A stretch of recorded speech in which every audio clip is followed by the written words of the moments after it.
మీ business ఏదైనా మీ ఊర్లో promotion చేయాలంటే అది సుమన్ టీవీతోనే సాధ్యం. ఇప్పుడే సంప్రదించండి. నేను మీ చందు యాదవ్. ప్రస్తుతం భారత్ పాకిస్తాన్ మధ్య యుద్ధ వాతావరణం కొనసాగుతున్న నేపథ్యంలో నిజంగా యుద్ధం గనక వస్తున్నట్లయితే మనం పాకిస్తాన్ తో కనుక యుద్ధం కనుక చేసినట్లయితే సో ఏ విధంగా మనం ఎదుర్కోవాలి, సో బ్యాక్ అండ్ సపోర్ట్ మనకి ఏ విధంగా ఉండాలి అనే ఉద్దేశం సంబంధించి ఇందులో భాగంగానే మనకు రేపు మాక్ డ్రిల్ కూడా కొనసాగుతున్నట్లు తాజా సమాచారం. అయితే దీనికి సంబంధించి ఇప్పటికే విశాఖపట్నాన్ని కేటగిరీ 2లో విశాఖ నగరాన్ని కేటగిరీ 2లో కూడా పెట్టడం జరిగింది.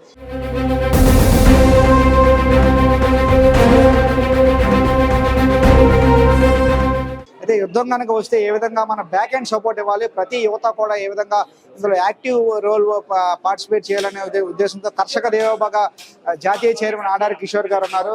కిషోర్ గారు చెప్పండి, అసలు రేపు మాక్డ్రిల్ కూడా నిర్వహించినట్టు తెలుస్తుంది. యుద్ధం కనుక సంభవిస్తే బ్యాక్ అండ్ సపోర్ట్ ఏ విధంగా ఉండాలనే దానిపైన ఈ రోజు మీరు ఏ విధంగా సూచనలు చేస్తున్నారు? నేను ఒక స్పోర్ట్స్ పర్సనాలిటీని, టైక్వాండో బ్లాక్ బెల్ట్గా ఉన్నాను. ఎన్సీసీ బెస్ట్ క్యాడెట్ కెప్టెన్గా ఇదే విశాఖపట్నంలో రిపబ్లిక్ డే పీరియడ్కి వెళ్ళి రావడం జరిగింది. ఎన్నో ఉద్యమాలు నడిపినటువంటి వ్యక్తిగా, స్ఫూర్తిని రగిలించినటువంటి వ్యక్తిగా, ఈ దేశానికి ఈ రాష్ట్రానికి ఎప్పుడు ఉపద్రవం ఉన్నా కూడా మేము ముందు ఉన్నామని చెప్పని ఎన్నోసార్లు చెప్పకనే చెప్పాము. రేపు ఏదైతే భారతదేశం 226 జిల్లాలకి మాక్ డ్రిల్ అనౌన్స్ చేసిందో విశాఖపట్నం వేదికగా కూడా మరి ఫైర్ ఫైటింగ్ వాళ్ళు కానివచ్చు, పోలీస్ డిపార్ట్మెంట్ వాళ్ళు కానివచ్చు, ఎన్సీసీ, ఎన్ఎస్ఎస్ కానివచ్చు, పారామిలిటరీ దళాలు, ఇవన్నింటికి కూడా బ్యాక్ అండ్ ఫోర్స్గా యూత్ ఆర్గనైజేషన్స్తో పాటుగా కరాటే అసోసియేషన్స్, ఎన్సీసీ వాళ్ళు, ముఖ్యంగా నర్సింగ్ కోర్సెస్ చేస్తున్నటువంటి వ్యక్తులు కానివచ్చు, డాక్టర్లు, అడ్వకేట్స్, వీళ్ళందరూ కూడా బ్యాక్ అండ్ ఉండి ఖచ్చితంగా వారికి సపోర్ట్ చేయడానికి మేము అందరూ కూడా సంసిద్ధత వ్యక్తం చేస్తున్నాం. అందరికీ ఒక దేశభక్తి ఉంది. ఎందుకంటే మన కోసం పోరాటం చేసినటువంటి అల్లూరి సీతారామరాజు గారు, సుభాష్ చంద్రబోస్ గారు, ఈ దేశం కోసం రక్తాలు ఒడ్డి పోరాడినటువంటి ఎంతో మంది అమరులు, సైనికులు చాలా మంది స్ఫూర్తిని రగిలించారు. అవన్నీ కూడా మనం చరిత్రలో చదువుకున్నాం.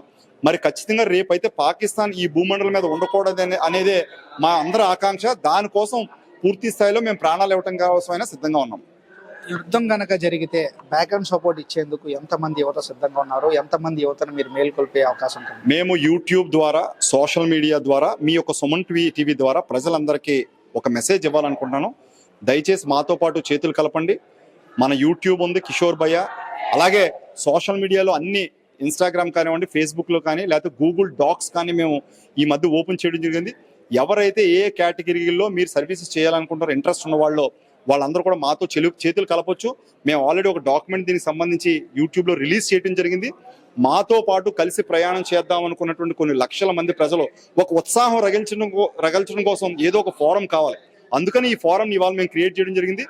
దేశం మొత్తం మీద ఉన్నటువంటి యూత్ ఆర్గనైజేషన్స్ తోని, స్టూడెంట్ అసోసియేషన్స్ తోని, rotary clubs, Lions club, red cross వాళ్ళు, వీళ్ళందరితో కూడా మాట్లాడతాం. చర్చలు జరిపి ఎవరెవరు వాలంటరీగా వస్తారో వాళ్ళందరి యొక్క పేర్లు తీసుకొని ఫ్రంట్ అండ్ ఫోర్స్ గా వెళ్ళటానికి మేము అందరూ కూడా పూర్తి స్థాయి సంసిద్ధతగా ఉన్నాం. ఎంతవరకు మీది ఇప్పటి వరకు ఎంతమందిని మీరు కమ్యూనికేట్ అవ్వడం జరిగింది? ఎంతమంది ఎన్రోల్ అవ్వడం జరిగింది? ఎంతమంది యువత ఇంట్రెస్ట్ చూపించింది? ఎన్ని డిపార్ట్మెంట్లు ఎందరో ఎన్రోల్ అవ్వడం జరిగింది? ప్రస్తుతానికి 80 సంఘాలు మాతో పాటు అసోసియేట్ అవ్వడం జరిగింది. ఈ రోజు మరిన్ని సంఘాలను మేము కలుపుకొని వెళ్తాము. ఒక్కొక్కరి ద్వారా చైన్ మోడల్లో మేము అందరితో కూడా మాట్లాడి రౌండ్ టేబుల్ కాన్ఫరెన్స్లు నిర్వహించి దేశ స్థాయిలో ఉండేటువంటి పేట్రియాట్స్, ఈ దేశభక్తి ఉండేటువంటి వ్యక్తులందరినీ కూడా కలిపి మా యొక్క ప్రయాణాన్ని వారితో కొనసాగిస్తాం. ఇది ప్రస్తుత పరిస్థితి. రేపు గనక యుద్ధం సంభవిస్తే ప్రతి ఒక్కరు కూడా ప్రత్యక్షంగా, పరోక్షంగా ప్రతి ఒక్కరు కూడా యాక్టివ్ రోల్ పార్టిసిపేట్ చేయాలి. ఎందుకంటే ప్రతి ఒక్కరు కూడా భారతదేశంలో ఉంటున్నారు. భారతదేశానికి హాని కలిగితే ప్రతి ఒక్కరు కూడా రియాక్ట్ కావాల్సిన అవసరం ఉంది. కొంతమంది ప్రత్యక్ష యుద్ధంలో పాల్గొంటే, కొంతమంది పరోక్షంగా బ్యాక్ అండ్ సపోర్ట్ ఉండాలి.